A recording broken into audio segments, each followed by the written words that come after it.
Siyadlulisela abazalwane egameni lenkosi yethu Jesu sise Cathedral Church of All Saints lapho uNkulunkulu asithume khona kube sibe Mkhondi kunemfundisi Advent Dlamini lo sembikwenu namhla lo hola lesifunza mpristi kuna babe Mcebo Sigudla umfundisi losi nakekele lenkonzo lesisebenza ngayo sinikhonde nisemakhaya bese sesibana babe Cyprian Dlamini lo selekelelako ukuthi lenkonzo itholakale ingefusonke ukuthi asifundzele tifundo sise sonwenge lesithathu emva kwelisonto lekubonakaliswa se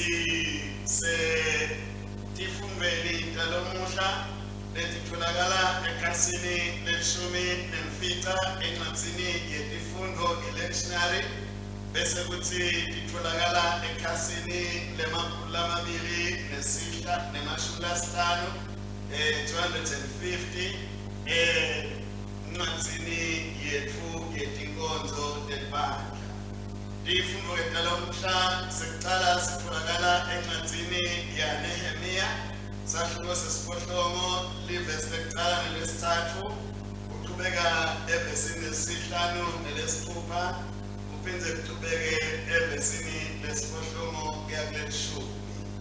Likubo lalomuhla likubo lelishumi nemfica bese sifundo sesibili siqhamuka encwadzini yekucala yebaseKorinte sahluko seshumi nakubili sicala kufunza evesini lelishumi nakubili kuya evesini lemashumi lamathathu nakunye sigaba sekucala sifunze livangeli lalomhla ngekulandzisa kwaLuka LoNgcwele sahluko sesine sicala sahlukaneni selishumi nakune kuya esahlukaneni semashumi amabili nakunye. Ingoma ke lesitayisebenzisa namuhla ingoma yesibili liJerusalema umuti wekuthula. Siqhubeka ke nenkonzo bazalwane njengalokhu nifisile nathi sifisile kunikhona ngayo inkonzo yesidlo senkosi lecala ekhasini 104. Siyathokoza lokuthi siyaqhubeka nokunithulela letinkonzo noma sikhathi sesiyangazi ukuthi sibukeka kangcono sisakhuthaza nje ukuthi labanelithuba lekuthi bathole umjovo bevikela mahazane bende njalo kuze kuthi mahazane nasakafikile angabi nemandla lamakhulu etikwabo futhi siyakhuthaza ukuthi nangabe ungativa kahle hlala phela ngasekhaya nangabe usengakahloli ngobe awutati ukuthi isimo sakho sikanjani. Kungakho ke siqhubeka ngekungatendisi nangekutimisela kunethulela letinkonzo ngalendlela lesenta ngayo namuhla. Siqhubeke ke nenkonzo bathandekako nangabe umuntu losoni aphenduka etoneni latendile ende lokungumthetho nalokulungile uyawuhlenga umphefumulo wakhe. Ngakho-ke asisondele embi kwaNkulunkulu sitimisele ngalokuqinisekile kuvumadono tethu sigcine nemithetho yaNkulunkulu site siphile ngethando nangekuthula nabo bonke abantu. Sithe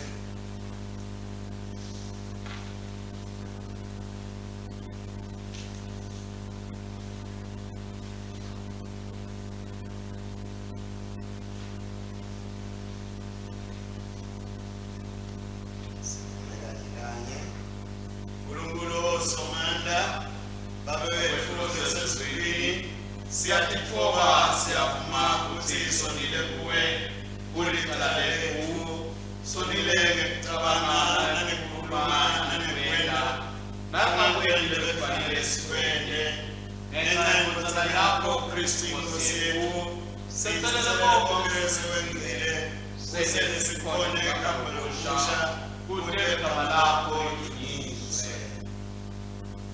UNkulunkulu somandla sithethelele bonke labaphendula ngeliqiniso akasawuke asithethelele intono tethu asikhulule kuto asimisa siqinise kungeni bonke asigcine nasekuphileni okunini nanini naye Jesu Kristu Inkosi yethu.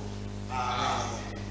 Sithandaze umthandazo walomhla uyatholakala ekhasini lesibili ku-Q-sheet nasemakhasini lesinikete wona enkonzo. Sithandaze kanye sithi Moya LoNgcwele Jesu wathala inkonzo yakhe ngamandla akho yethela kithi namhla kudetsilele sesimumva Kristu sivumele ubelwethu njengoba naye ena ngayo Jesu Kristu Inkosi yethu lophila akusana leyise uNkulunkulu munye phakathe naphakathe. Amen. Siyankusela bathandzekayo egameni lenkosi nemsindisi wethu Jesu Kristu. Amen. Kulesonto ke lesithathu leli emva kokubonakaliswa kwayo inkosi yethu ngamashumi lamabili nantathu kwenyanga yaPhemidwala eminyakeni wa-2022. Sise All Saints ke bazalwane, imfundo letitholakele namuhla time ngalolu hlobo. Isifundo sekuqala siphume kuNehemiya sahluko sesiphohlongo lihubo lesitholile beliphuma kulelo hubo leshumi nemfica. Isifundo sesibili ke sisithole encwadini leya kwaseKorinte incwadi yokuqala ke leya kwaseKorinte sahluko seshumi nakubili. Sase sithola ivangeli ngekulandzisa kwaLuka LoNgcwele sahluko sesine ingoma leyandlulele ivangeli bekuyingoma yesibili Jerusalema lidolobha lekuthula.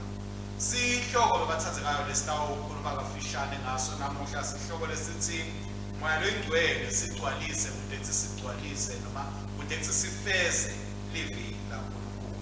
Moya LoNgcwele Sigcwalise kudethi sifeze Livi laNkulunkulu. Sitholeke bathathekayo lesonto lekuqala le-Epiphany lesitawuthi nasikhumbula kahle noma lesonto lekuqala lekubonakaliswa emva kokubonakaliswa kwayenkosi yethu Jesu Kristu. Lalapho sibe khona nekukhunjulwa indzaba yokubhajatiswa kwaJesu Kristu. Sase futhi ke siyakuthanda nanathi ukuthi labo emkhathini wethu labangabhajatiswa bakwadi ukuthi balingenele leli sakramente lembhabhatiso belikhomba ukuthi uyafa wena sewuvuka kuKristu uyabulala umtimba uvuswa ungena emtimbeni lomusha emndenini waNkulunkulu. Sihambeke bazalwane sangena esontweni lesibili emva kokubonakaliswa kwayenkosi yethu lalapho sikhunjulwe khona ukuthi sifanele kummema Kristu ukuthi angene empilweni lethu. Sitayikhumbula indzaba yaJesu Kristu amenyiwe emshadweni waseKhana. Siyakhumbula tintfo letenteka bathandzekayo ukuthi ngekumenywa kwakhe lathi seliphelile liwayini bakhona ukuthi bathole liwayini lelisha nalimnanzi kakhulu ngoba Jesu Kristu abemenyiwe.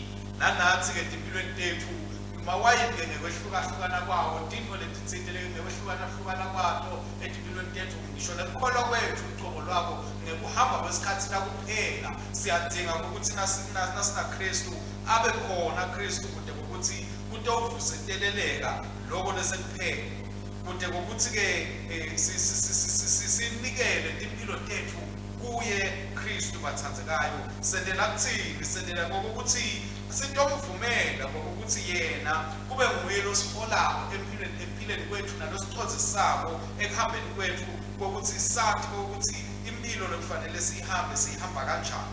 Dikhathi letilikhuni naletimatima ke bathandzekayo lesiphila kinto nyalo leti lalapho kuyitsaya lekhulu khona ngokuthi etimpilweni tebantfu Kristu Jesu embuleke nathi futhi sibe bantfu labamembulako Jesu Kristu.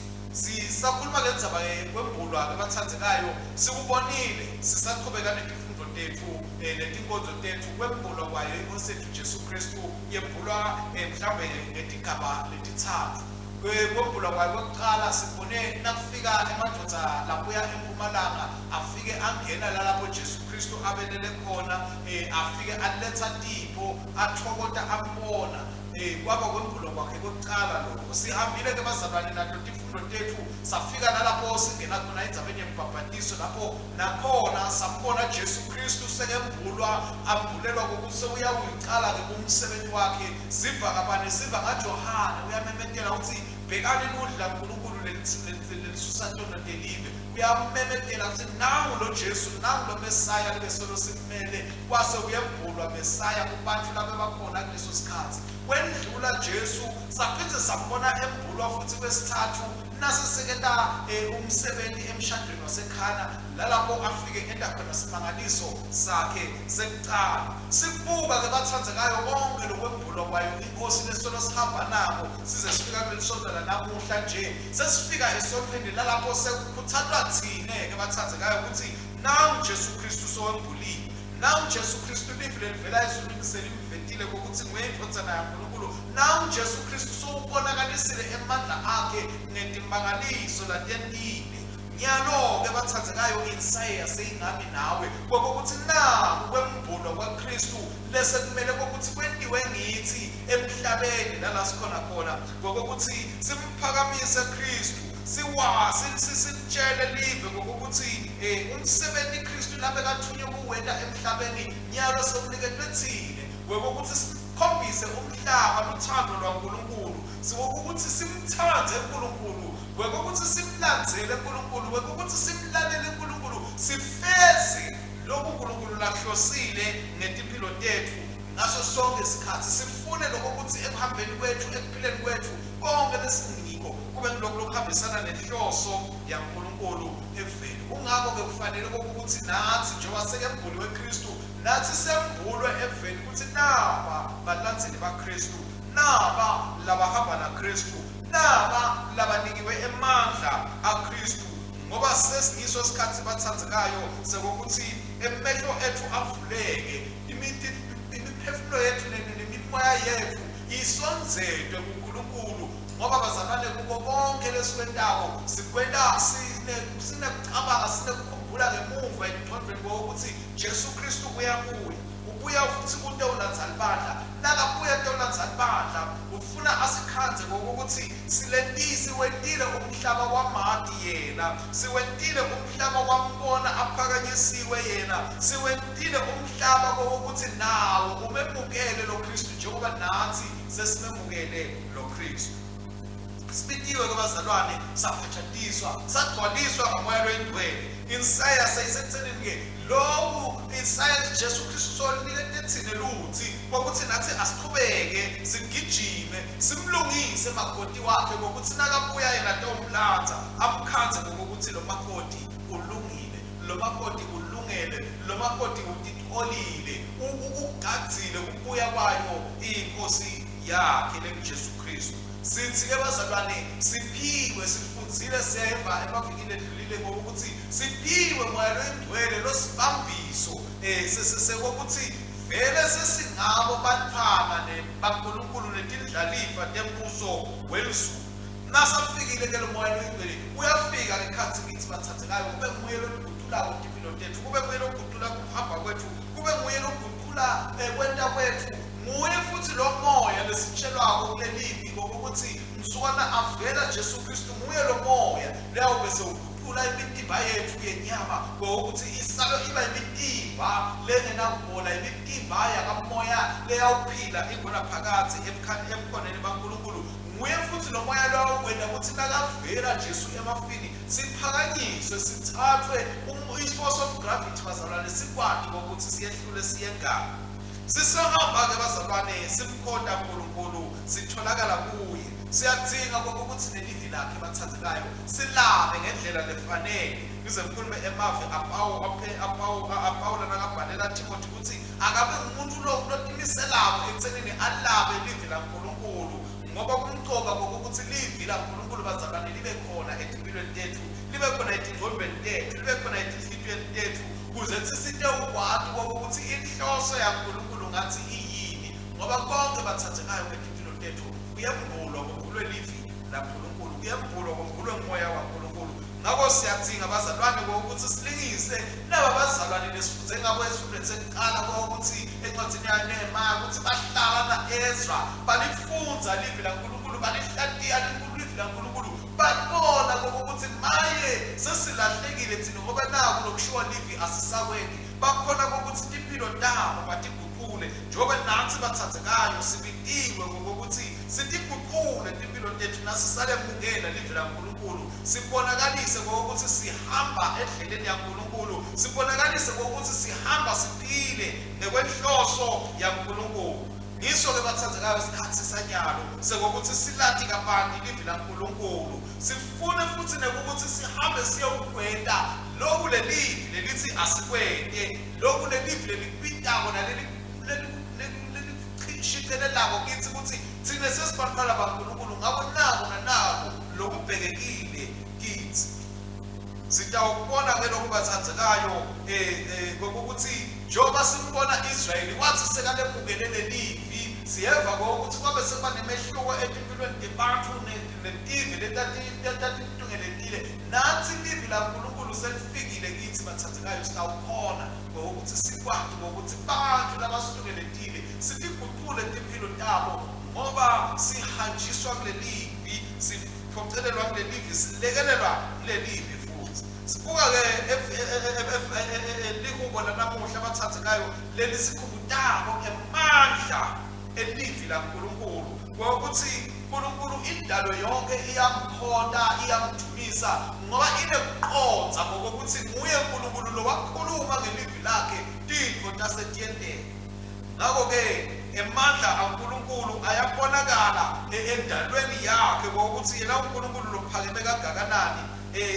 Lelivi laNkulunkulu ke siyalibona bazalwane ukuthi namakhona nakudala nanamhla solo likhona liyawenda umsebenzi waNkulunkulu futhi lime njalo aliguquki alishintshi lime nje linjoba uNkulunkulu avele alibeka kwasecaleni lilivi lelisithothe sabo lelisisitako ukuthi sikwati ukuthi siphumelelise inhloso yaNkulunkulu ngato impilo tethu. Livi laNkulunkulu ngilo lelisitako lesiqondzise ukuthi sikwati ukuphila impilo letifanele nekuthi senetilo letingito uNkulunkulu latibhekile kithi bathathekayo letiteli ngilo lelivi leliseta ukuthi uNkulunkulu simesabe ngekweliqobo singamsabi njengekufihla kodwa simsabe ngokuthi siyathi ukuthi ungubani unemandla kangakanani nekuthi kusipitele kuthini kusukela eqaleni kwesikhathi.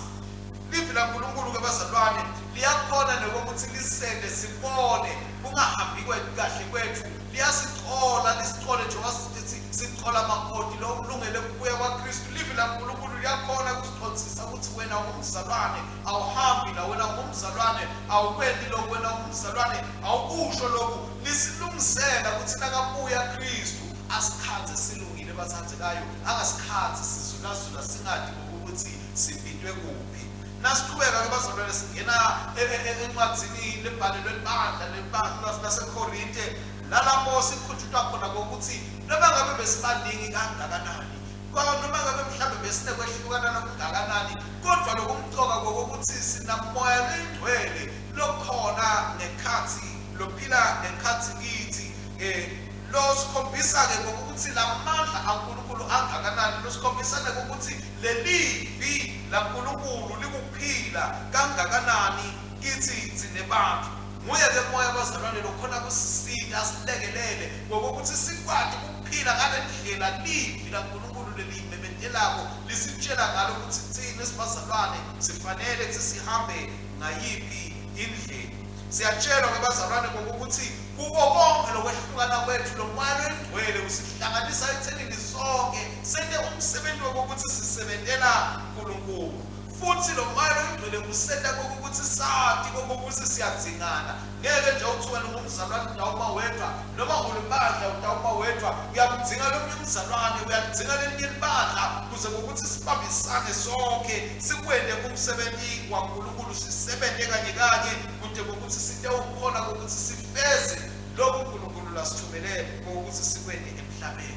Siqhubeka bazalwane sibuke livangeli lesilitholile ke namhla bathathe ngayo ngathi sama lokho LoNgcwele lalapho sitshelwa khona ngokuthi Jesu Kristu sekabhajatisiwe kwase uyahamba uya esinagogeni nalapho uya esinagogeni nalapho kwakubekwe khona Livi laNkulunkulu walithatha Livi ke Jesu wafunza emagameni lathathwe emibhalweni yakhe uprofeti Isaiah lalapho amemetela khona Jesu wasuyaveta ngokuthi ukuta kwakhe emhlabeni kudelekile inhloso yokuphila nokufika kwakhe emhlabeni kwakwani wasivetela ngokuthi lokhu kwafezwa kusho ekuqaleni kwakho konke njengoba nami nawe inhloso yethu ekudala emhlabeni uNkulunkulu wayiveta ekuqaleni kungakho ngelivi lakhe siyakhona ukuthi bese siyevuleleka sesiyaziconza lezinto kaNkulunkulu ukuthi kodwa vele sibhidelwe siyatshela ukuthi Jesu danza takijima yonke indzawo tindzawo naye ngoba abesakulo muntu lovetile ngokuthi yena utelento ufeza iphupho laNkulunkulu ngebantu baka-Israyeli nangemhlaba wonke jikelele yena utele ukuthi uphelelisa Livi laNkulunkulu yena utele ukuthi uba Messiah lotele ukuthi ufundisa abantu ababuyise abaqondzise kuNkulunkulu nansi-ke bazalwane njengoba sesithokotile kokuthi sibhajatisiwe sithokota futhi sisigcwaliswe ngamoya loNgcwele siyabhidela ngokuthi asihambeni-ke nathi ngalo moya sihambe silingise Kristu siyawumemetela emhlabeni ukuthi sesikhona siphethe tindzaba letinhle silethe tindzaba tekukhululeka kwalabo labathunjiwe nalababoshiwe silethe tindzaba tekokuthi labo labahluphekako kuhlupheka kwabo kuphele silethe tindzaba letinhle tekukuthi uNkulunkulu sewukhona emkhathini wethu sibantu uNkulunkulu sewuvelele nathi uNkulunkulu uyabona kuhlupheka nekukhala kwethu nekwehlukahlukana kwethu ngawo uNkulunkulu uyafinyelela kuleto tigaba lala simdzika khona sidelete umemetela lokho bathandzekayo ngokuthi imibhalo yaNkulunkulu imemetela kuphila kimi nakuwe imibhalo yaNkulunkulu imemetela lithemba kimi nakuwe kodwa sidzinga lokuthi sigcwaliswe ngalo moya loNgcwele angizube sikwathi ngokuthi siyithathe le mibhalo siyibone iphila siyibone ivuka iveteka empilweni yethu njengoba na Jesu wathi sagcwalisiwe ngomoya loNgcwele wangena esinagogeni kwaba naso isiphithi sekumemetela ukuthi namuhla lo mbhalo ufezekile ngoba sekukhona ngawufeza umsebenzi uNkulunkulu lasibitele wona kwangathi-ke bazalwane besingaba nenishisekelo yokuthi umsebenzi uNkulunkulu lasithume wona emhlabeni bongafezeka bongenteka sisakhona sisaphila sithi siyawuvela siyawudilanza kwakhe sibe lekuthokoda kwekwathi ukuthi sigijimile libanga lethu siwentile wethu umsebenzi sikulwile kulwa kwethu sade safika ekugcineni bathandzekayo ngakho-ke asiqhubeke sisalungisa abathandzekayo silungiselela ukuthi sitawungenela sona isikhathi semphasika asiqhubeke siwufeze umsebenzi waNkulunkulu siqhubeke siwuqhube umsebenzi waNkulunkulu sibantwana baNkulunkulu labagcwalisiwe ngelivi lakhe labagcwalisiwe nangamoya wakhe egameni laNkulunkulu uyise nendodana namoya loNgcwele amen sithandaze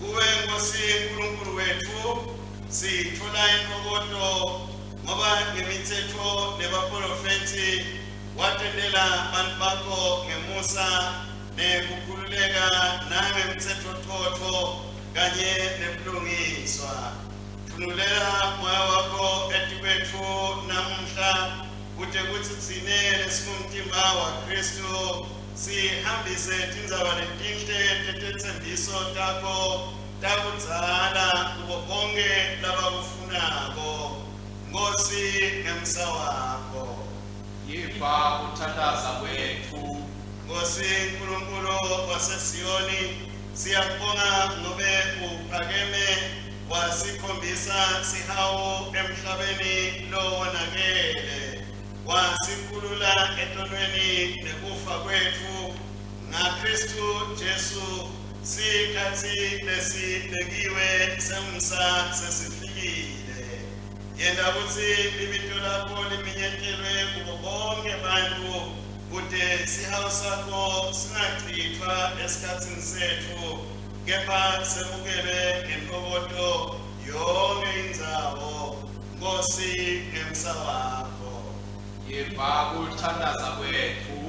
Oh Nkosi, bantu bakho esikhathini sa-Ezra umpristi babuyela evini lakho ngetindebe letivako. Siphe namhla inshisekelo yekuva livi lakho, silicondzisise kude kutsi tinsuku tetfu tingcweliswe nemiyalo yakho siyilandzele ngekwetsembeka, Nkosi ngemsa wakho. Yeva ukuthandaza kwethu. Babe LoNgcwele, usilungiselele njengemalunga emtimba wa Kristu Jesu, sikhulule ekubeni nemona nome kuphukuta bazalwane bethu, sihole kutsi siphakamise labo bethu lababuthakathaka, sihlupheke sithokote kanye kanye, nekutsi sikhole simunye njengobe sibhabhatiswe ngamoya munye, Nkosi ngemsa wakho. Yeva ukuthandaza kwethu. Babelo sezulwini usisa yonke imindeni nemakhaya, kude kutsi situlwane lesikhona sitshele lesitako ngemsebenti yaNkulunkulu ngaKristu. Siphe kuvana, kuhloniphana nekunakekelana ngeluthando loluvela kuwe, Nkosi ngemsa wakho. Yeva ukuthandaza kwethu. Oh Nkosi, hani kuhlakanipha nesibinzi kulabo labasiholako emangweni naseveni, kutsi bahole kahle balandzele intsandvo nekucondzisa kwakho kute tifiso tebantfu nakutendo tabo. Siphe kutimisela kubalekelela ngemithandazo nekubakhutsata kwethu, Nkosi ngemsa wakho. Yeva ukuthandaza kwethu. Nkosi lenemusa nesihawu, futhuta bonke labalahlekelwe tihlobo tabo, njengemelaphi lomkhulu wethu. Philisa imitimba, uphakamise imimoya yabo bonke labagulako, ngemivimba yakho siphilisiwe kuto tonke tifo nekugula. Hlangabeta tidzingo tebantfu bakho ngekwendlebo yakho, Nkosi ngemsa wakho. Yeva ukuthandaza kwethu. Nkulunkulu, indvodzana yakho iyitele kute usikhulula ngekusitsandza kwayo kuleli sakramente lelibusisekile, kuletsa kuhlanjululwa nemandla. Siphe kukholwa kute kutsi singanyembenyi kumsindisi wetfu nalenkonzo yesito lesingcwele. Ungasendluli uhambe uye eNazaretha, kepha hlala nathi ube nesihawu kithi, Nkosi ngemsa wakho. Yeva ukuthandaza kwethu. Kukhanya lokuphelele nalokwembulako, njengobe wakhatimula empilweni yaJesu, le kubonakaliswa kwakhe sikuthokotela. Khanya kithi nangatsi kute sitawuba dibane neliciniso nesihawu, sikhanyisele indalo yonke ngemisebenti yemtsetfo nesihawu. Konke loku sikucela ngaJesu Kristu, indvodzana yakho, iNkosi yethu lephila ibuse kanye nawe, naye lo Moya LoNgcwele, Nkulunkulu munye, manje naphakathe. Amen. Babe mnikate mandla, sitinikela kuwe ngaJesu Kristu Nkosi yethu, kube sibe ngumhlatshelo ophilako. Sithumele emveni ngemandla wakho LoNgcwele, sihambe sebele thumone bukosi bakho. Uthula kaNkulunkulu lokwenza kuqonza konke akuthi igcine inhliziyo tethu nemicabango yethu simathi uNkulunkulu simthanze kanye neNdodana yakhe Jesu Kristu Nkosi yethu nesibusiso saNkulunkulu somandla uyise neNdodana naMoya LoNgcwele asibe kithi njalo. Amen. Siyakuthumisa. Amen. Siyakuthumisa. Amen. Amen. Amen. Amen. Amen. Siyakuthumisa. Siyabonga kakhulu ngebathandekabo ukuhlanganyela kule nkonzo singakanikhululi nje sicela kuphinde sibonge sigcizelele bese sesiyacela ke ukuthi sale sithandazela lusuku olukhulu lwenjabulo lapho uNkulunkulu agcwalisa khona usipha umholi kunangemaviki lentambo sitawu beka kahle ke etimemetelweni nikuve kahle lokho ukuthi kuhamba kanjani inkosi isibusise. Asihambeni ngekuthula nangelithando siyosebenzela inkosi egameni laKristu. Amen.